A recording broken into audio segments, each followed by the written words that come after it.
What's good, everybody? Welcome back to another edition of the Twin Wrestle Pod. It's me and my guy here.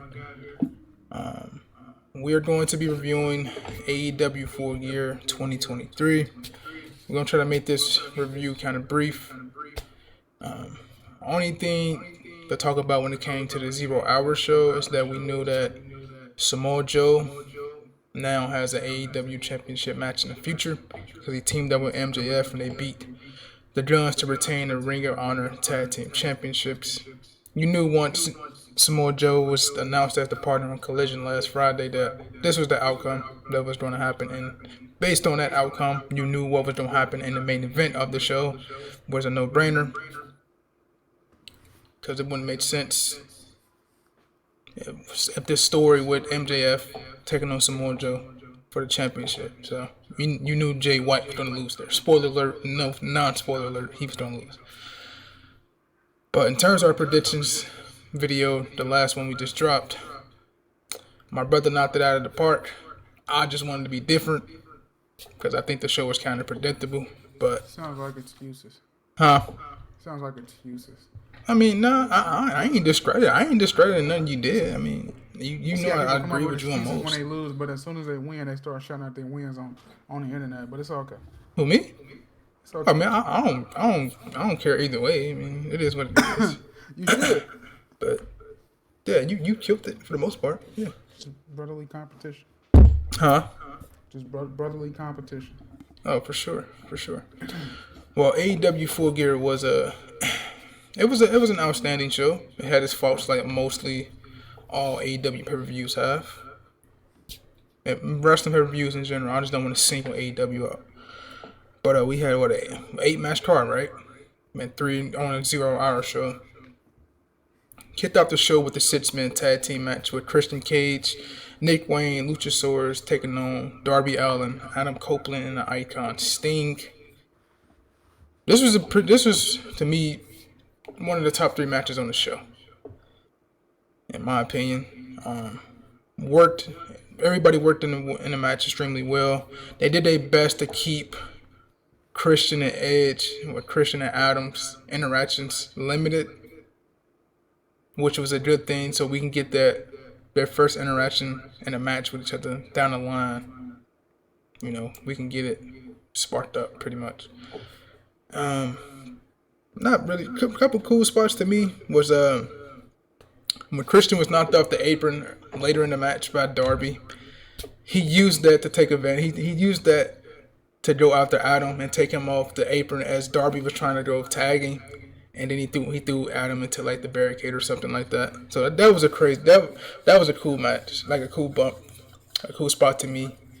The next cool spot or dumb spot was Darby Allin taking these extremely crazy bumps, bro. I don't get Darby Allin taking the crazy bumps. So in the match, Luchasaurus goes to chokeslam him. He picks him up and he fucking chokeslam him on the outside apron of the ring. Like the way his body contorted onto the apron, I'm like, dude, Darby had to know when to take bumps, man, and limit some of his bump card because his shit is just ridiculous. Some of the moves he be taking is ridiculous. He ain't learned his lesson from Wrestle Dream. It seemed at this point he ain't gonna learn his lesson. But that bump was ridiculous. And they had the Nature Boy in their corner too. And you knew Ric Flair, he gotta be in the spotlight. It's Ric Flair. He goes after Christian. He hits Christian with a couple chops, and then Christian's like, enough of this shit. He thought him in the eye and then he low blowed his ass. That shit had me weak, bro. He got his payback. He got his payback from the Thunderdome and from the Thunderdome era. Oh yeah, but man, oh yeah. Low blowed him on his I think his last on his match with Randy Orton on his way out. See, I don't even remember that, man. I didn't really watch that many Thunderdome shows. But yeah, that's a good point. I mean, yeah, Ric Flair being Ric Flair, trying to get the spotlight. 74 years old, you know. Well, I mean, he is a nature boy, man. That's what he do. Yeah, I mean, he's a nature boy, but, you know, it wasn't needed. But it's whatever. Yeah. Christian hit him with a low blow and got him out the way. Christian laid that shit in, though. He laid that in. Yeah. Down to the elbow, from what I hear. Yeah. So. He let that shit sink in. The finish of the match saw Christian try to use the TNT belt, but Adam stopped him, and Christian ran out of the arena with his belt and left his teammates hanging, and then Adam hit Luchasaurus with the spear and pinned, and Adam Copeland picked up the win for his team. Like I said earlier, they made the interactions with Edge and Christian limited, which is a good thing for down the line when it comes to those two. We both picked. Well, I picked Christian Cage's team to win, but they lost. I thought I did too. I'm pretty sure I did. Oh yeah, you did too. Yeah, you did I too. picked their team. Yeah, we both picked Christian's team to win. We thought Edge was. Well, you thought Edge was gonna turn heel. I just thought that Darby was gonna be the weak link and lose I for do his think team. eventually that's the road they're gonna go down, but it just depends on how we get there and when we get there. Yeah. I think the match to do is Darby and Copeland versus Darby and Sting, versus Copeland and Cage. So Yeah, I can see that down the line too. But after the match, you didn't point out the face paint. Face paint was nice though. oh, the face paint with Edge now. Yeah, Darby and Sting. Yeah. It was pretty nice. Oh yeah, I like You Edge's can tell face Edge paint was cool. well, Edge was looking forward to that. So Yeah, I know he wrote about it on his Twitter or Instagram, one of the two. yeah. He grew up in an era when Sting was pretty much on top. So Yeah, little stinkers and whatnot. yeah. After the match, Sting got a standing ovation from the crowd because this is going to be his last match in California. It took Darby to get on the mic to tell him that, but Sting got a standing O nonetheless. Well deserved. This is going to be the last time we see Sting, not on pay-per-view, but like wrestling. Like, it's literally about to be like, in 4 months will be like his last match. It's crazy. To be 60-something years old and still doing it at his age. Sting's a beast, man. Next matchup we got to talk about. We got to talk about the AEW International Championship match with Orange Cassidy defending his championship against Jon Moxley. I think we both picked Orange Cassidy. Did we pick Orange Cassidy in this match? I picked Jon Moxley. I thought I might have picked Jon Moxley too then. I think just because I was thinking they were gonna go back and do their plan, but Yeah, Moxley same, really yeah. didn't need that title. It's back on Orange Cassidy, which is whatever.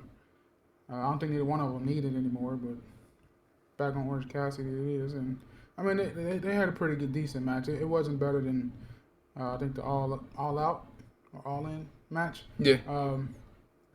They had in Chicago, but it was serviceable. I mean, you know what you're gonna get with Moxley and Yeah. I mean, you know what you're going. My bad, though. I ain't cut you off. Go ahead. Nah, you're good. I mean, you know what you're going to get out of the match between these two. I mean, Moxley took control of the match at the beginning, but up until the point where he got busted open, Orange Cassidy took control of the match. And from there, you know what you get. If I say watch a match between these two, I'll say watch their all-out match from Chicago back in September. But right man went over Orange Cassidy. I just think we already done been there, done that with him holding that championship for 10 months. Hopefully he loses it in the future, man. Nothing against Orange Cassidy, but we've been there, done that, seen that. That's why I picked Moxley to win. We both did. My pick is Takeshita, actually. Yeah. Now it's back on Orange Cassidy, have him fight Orange Cassidy for it and have him beat him. Or give it. I mean, from what I see, he's not in the Continental Classic either, so to make him Yeah, we'll touch on that. or whatnot. Yeah, we'll touch on that in a minute.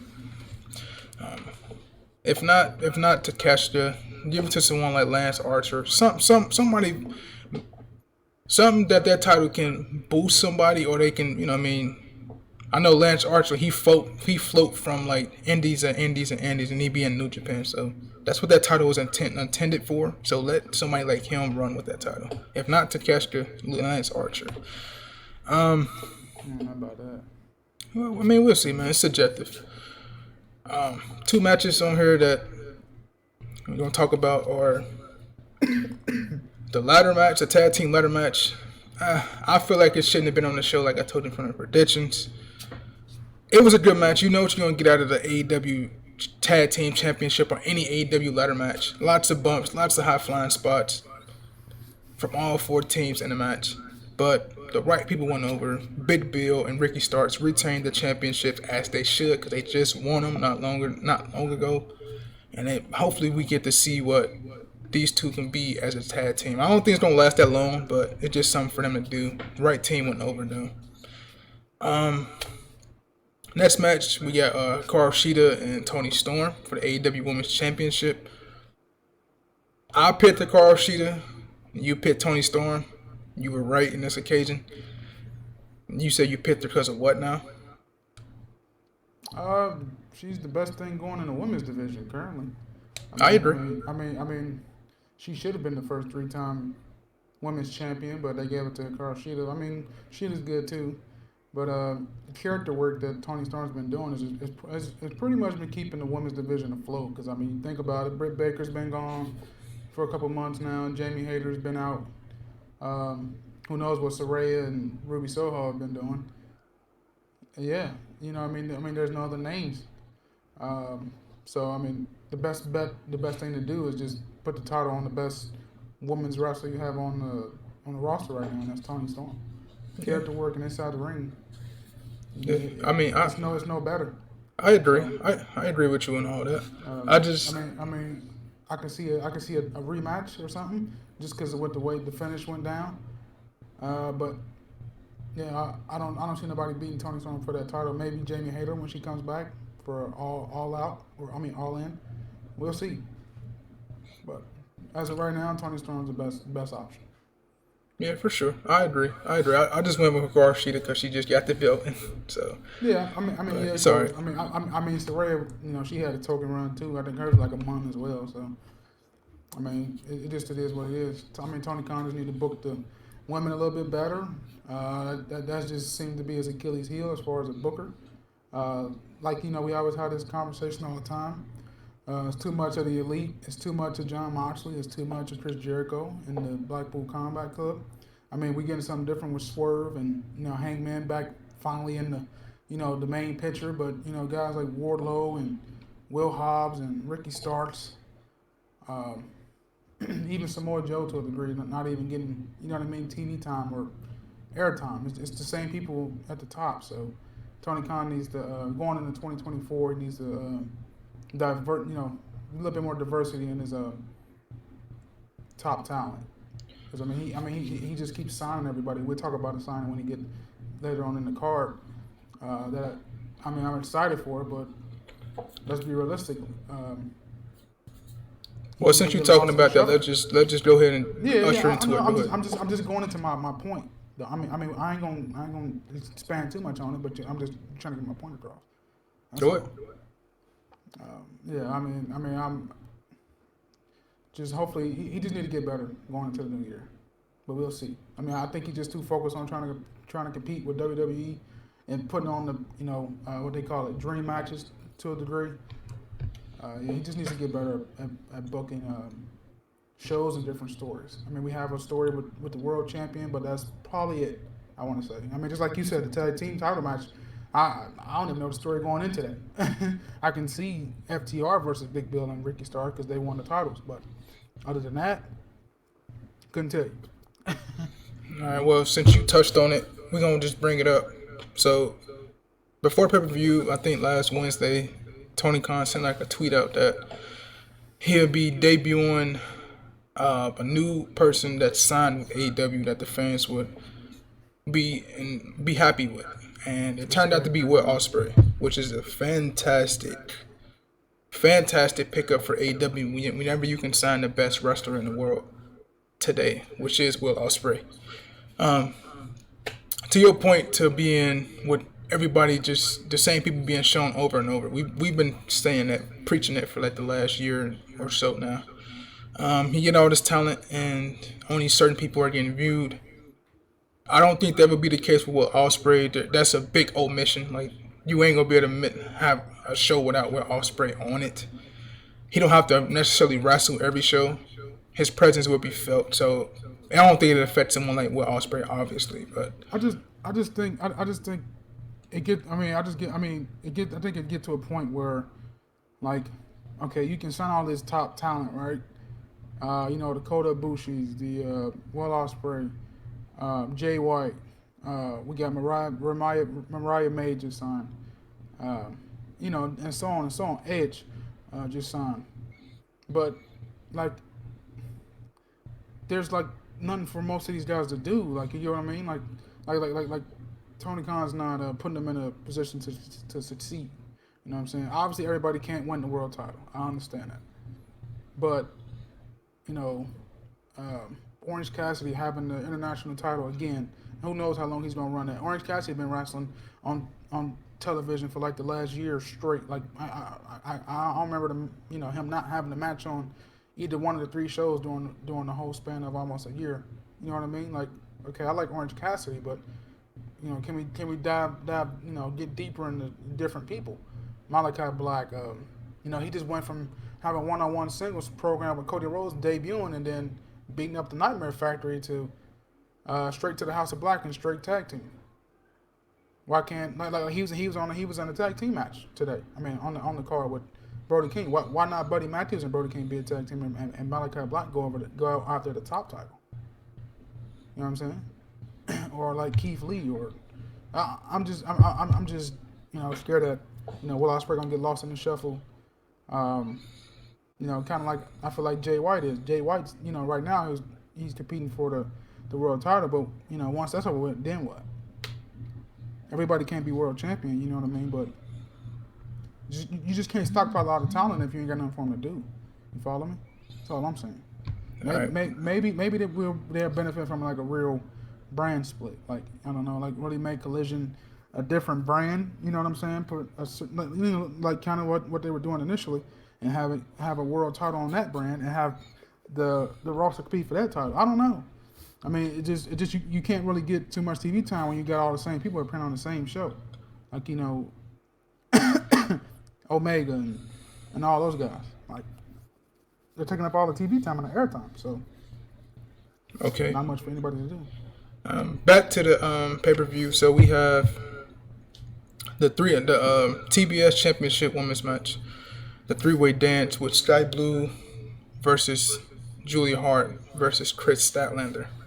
This was a pretty good match from all three women. Yeah, it was pretty good. They went in there and they killed it. You called this match on the spot as well. You went Julia Hart. I went Chris Statlander, and Julia Hart picked up the win. Julia Hart is doing fantastic character work as well. And like I said in the predictions video, I felt that since Chris Statlander has been TBS champion, nothing has, like, her character hasn't, like, been pushed forward. I feel like Chris Statlander is Chris Statlander at this point. We need to usher more things into her character. Now that's one of the reasons I feel like her championship reign was getting stale. You can have good matches, but your character ain't developing from the time you won that championship to the time you lose that championship. I feel like you just stuck in the sand at that point. So it was a great move for them, Tony Khan, to put the bet on Julia Hart. But it still could have been premature too. Like all right, so Chris Statlander is the second TBS champion, right? Tony Khan could do a better. When Jade Cargill had the title, it was all about her streak, and you know what I'm saying. Like she had different competitors, really. Like most of Chris Statlander's defenses have been against, you know what I'm saying, like just random people. Like I think she defended the title against Marina Shafir once. Yeah, Jade Cargill did that to pad the stats for the streak, but Chris Statlander did not have a streak, and it's like. I don't know. It's like if Britt Baker ain't competing, in the women's division for one of the titles, they don't know what to do. Like he don't know how to book the women's division. You know what I'm saying? Like I hear what you're saying, talking about her character should change, but why should her character change if she just won the title? You know what I'm saying? And she's still the champion, right? Not change, develop. That's all. Yeah, that's what I'm saying. But why would it need to develop if she's the champion and that's what got her there? Now that she lost, maybe it can develop into something different, kind of like what Toni Storm did. Like Toni Storm had to lose and get pushed out the outcast for her to, get to timeless Toni Storm. You know what I'm saying? So maybe her losing this title may change a part of her character. I don't know. But that also come with. Go ahead. I just can't put the blame on Chris Statlander. I mean, I'm gonna put the blame on the booker, the promoter, the guy who's booking this stuff. I agree with you. I agree with you. I mean, he's not making the TBS title feel special. Yeah, you got the younger women competing for it, but they have no story really. Like the only semblance of a story going into the match was between Sky Blue and Julia Hart with the mist and everything, and Scab Blue's eyes turning kind of like how Julia Hart's was. That's like remnant of the story, and then Chris Statlander coming in and like help Sky Blue. So now they beefing and whatnot. That was like the only semblance of a story. It's just I don't think it's on Chris Statlander to make her championship, run feel special. It's up to the booker and how you book it.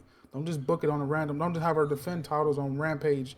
You don't see Tony Storm defending or like Saraya didn't defend the title on Rampage and all that stuff. You know what I mean? Like just random. And then you have random opponents. Britt Baker sure didn't do that when she was champion. You know what I mean? Just stuff like that, man. You know what I'm saying? Like it's on Tony Storm. It's on Tony Khan to go into the new year and build this division up. Kind of like what he's doing with Swerve, but we'll get into that. But all right, well, just, I don't know, man. I mean, when we talk about the women and the women's titles and stuff like that, it's just Tony Khan has really dropped the ball on that. So I can't really put that at the feet of Chris Statlander. I wasn't putting it at the feet of her. I agree with you. It is the booker's fault. That's where he should give her more camera time as a champ. But yeah, we'll see what he do. So Triple H took the criticism from everybody, on the internet, saying that the women were booked like crap, and now he's turning a new leaf. Now let's see what. Well, Tony Khan, he getting criticized, but he still ain't really, you know what I mean? Like turn a leaf on it. So what is he doing? Okay. So let's transition from the TBS Championship. We're going to talk about the best match of the night.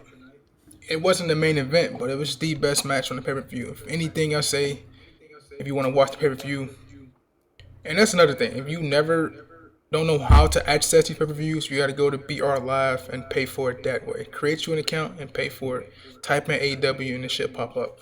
But we're going to talk about the best match, and that is the Texas Death Match between Swerve Strickland and Hangman Adam Page. And I went Hangman just because I felt like we was going to get 3 matches out of these two. Mm-hmm. But I'm happy as fuck that Swerve won. You know firsthand, Swerve's my guy. So anything that's ascending Swerve, I'm with it. This Texas Death Match has got to be one of the most brutal matches in pro wrestling history. It's got to be up there for sure. Not like it ain't GCW levels of shit. Me, I don't really like death matches and all that shit. That ain't my type of wrestling. But this one was one I can kind of like. Just I can go back and watch. They weren't fucking hitting each other with light tubes. Just crazy shit, man. Look it up if you want to. Some of that stuff can be alright. Just a matter of how you use it though. But like a lamp to the back ain't bad. No, yeah. But to the point to where like last year when I seen dude was using a light tube and he had accidentally got hit and he cut himself and his shit was leaking. They had stuff, shit like that. That's what I'm talking about. Like I don't. That's not my type of jazz. But this death match was crazy, bro. It was crazy. It was crazy, but it was crazy good too. Yeah, staple. These two got so much good chemistry together. Like it's crazy, man. And they use fucking. Go ahead. I think the way this match started was the way you're supposed to go. If another man like Swerve, like he went into Hangman's house, and stood over his baby's carriage, you ain't about to go out there and have a full blown entrance and all that shit. You about to come out there and start swinging, which is how the match started with Hangman coming out for blood and swinging, beating Swerve down. I don't know what busted Swerve open, but Swerve was bleeding a gusher. I feel like he hit an artery or something. Because it to be honest with you, like to start off, I was kind of uncomfortable because I feel like he might have actually slashed himself pretty good. Because he was bleeding a gusher. That Vince McMahon blade job back in WrestleMania 19, just hit an artery or something. And but it makes for a great picture. That fucking spot with him leaning over and Hangman opening his mouth and letting the blood pour in his mouth. I'm like, man, what the fuck is it? What is this? Yeah, that's disgusting. I'm like, that's the one like. I wouldn't have done that. That's like one thing. I'm like, nah, don't. Let's not do that, bro. Like, Yeah, I Let's mean, leave that alone. too many diseases and shit. So, Nah, not that too, but just not that. Just the visual of that and him doing that action. I'm like, what the yeah. fuck, man? But He pulled that fucking that staple gun aside, out and he started the stapling staple his gun was fucking. kind of squeamish too, because even the staples ripping at the skin and pulling back out. Uh, Swerve posted on his Twitter him taking the staples out. You can see one of the staples in his chest was like had pulled a flab of skin out about maybe about a quarter-inch thick. It was kind of gnarly. And then But Swerve did that um, himself though. If you remember the match, like after he's no, not that one. That was like one of the first ones. It was like higher up on the page. oh okay, because the one when Swerve I know was what you're talking about. stapling himself. Some of the ones he did started falling off after he done them. This one I think came out early when Hangman was doing it. Yeah, Hangman pulled a staple gun out and started stapling Swerve in the face and the neck, chest, the and, chest, the arms, made for a good visual. the Like back. you don't really get you can't really get too squeamish now. Like this stuff in the '90s, okay, like kind of normal place with Terry Funk and Cactus Jack and all those guys. But you don't really get much of that in 2023. So this was definitely a good change of pace. The character work Swerve is doing is phenomenal. Ain't much we can really say about the match. I mean, I'm pretty sure you done heard about it already on the internet or whatever, on YouTube, whatever. If Do not, yourself a justice and watch it. If you don't watch the pay-per-view, make sure you go find this match. I don't care, stream it, whatever.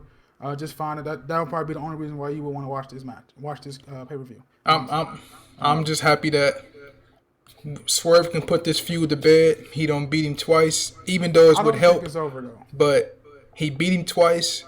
This can because there's no need to do another match.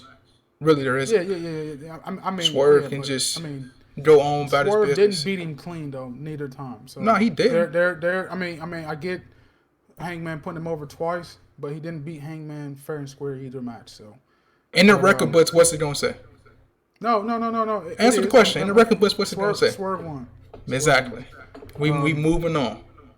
Swerve, he did his thing, man. I think when we did the Wrestle Dream, I said I think he is the next guy to win the world title, and I would hope so, but I don't know. I'm not a booker, but that would be my next move. Swerve Strickland is the AEW World Champion. Does he beat MJF? I don't know, but I think the work he doing, the character work he doing, changing himself physically from a smaller guy in the tag team role to a little bit of a bulkier guy in the world title picture. I think that's done wonders for him. So let's see where he goes from here. That's my pick to be the next world champion, I would say. Okay. Well, we're gonna transition it's about to rain or something out here. Well, we're gonna transition into the world championship since you brought it up. Let's talk about the AEW World Championship matchup. So at the beginning of the show, after MJF was injured by the Guns on the 0 Hour pre-show, they Pimmonized him. If you don't know what a Pimmonize is, it's when they put your foot in the chair and they come from the top ropes and they stomp on it.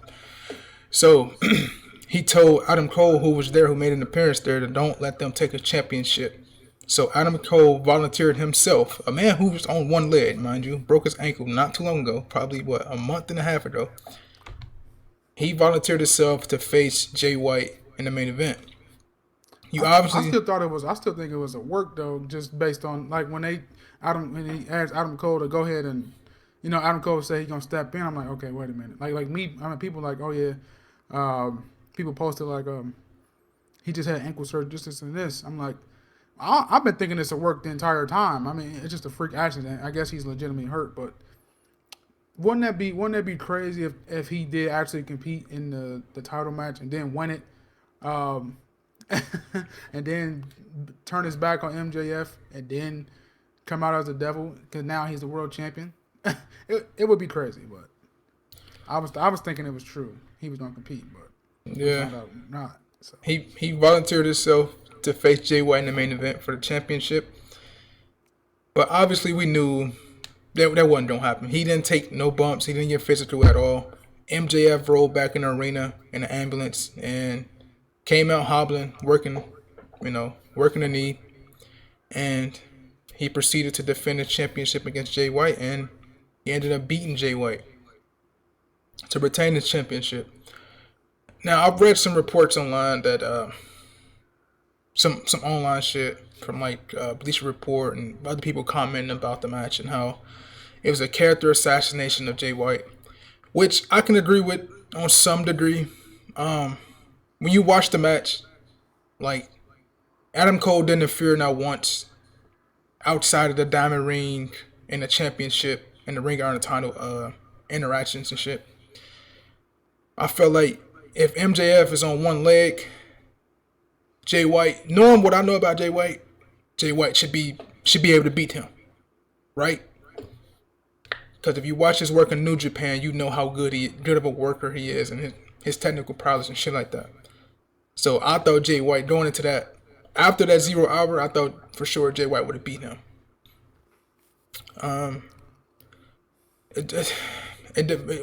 We'll see where Jay White goes after this match. He lost to a one-legged man, and I'm sure they're gonna bring that type of shit up on Dynamite. But MJF didn't beat him clean. He had to use the Diamond Ring to beat him, like he used it in some of his other title defenses to win. So Jay White got a gripe there, and he can bring up the fact that MJF didn't beat him clean. He used the Diamond Ring, and Adam Cole was there in ringside helping him out. But he still lost, nonetheless.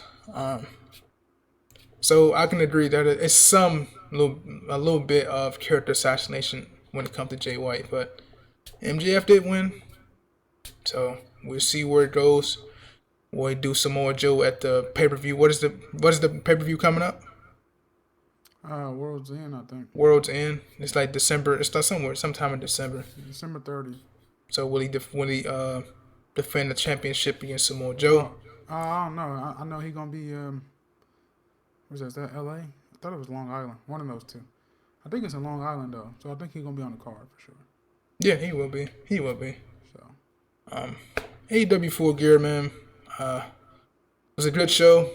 Not without faults, like all, but it was a good show. If you want to watch the show, like I said, the Bleacher Report joint. Only matches for real to watch. I didn't even bring up Jericho Omega now. It served its purpose, which was something new, to get the number one contenders for the tag team titles on Jericho and Omega. None more you need to know about that. We get something new with Jericho and Omega going against Big Bill and Ricky Starks. It's the only thing you need to know about that situation. But only reasons to watch Full Gear are those three matches: MJF, Jay White, the 6-man tag at the beginning, and the best match on the card, which was the Texas Death Match. Those are the only three reasons to watch it. And the girls' matches were good too. I say the TBS match is the close fourth. Yeah, I agree. But if I were to pick my three, those would be my three. Well, that's it, man. That's it for Full Gear. We'll probably bring our thoughts on a Continental Classic, right? And like another video, maybe. But if you enjoyed this video, make sure to like, share, comment, and subscribe down below. And we will see you guys in another video.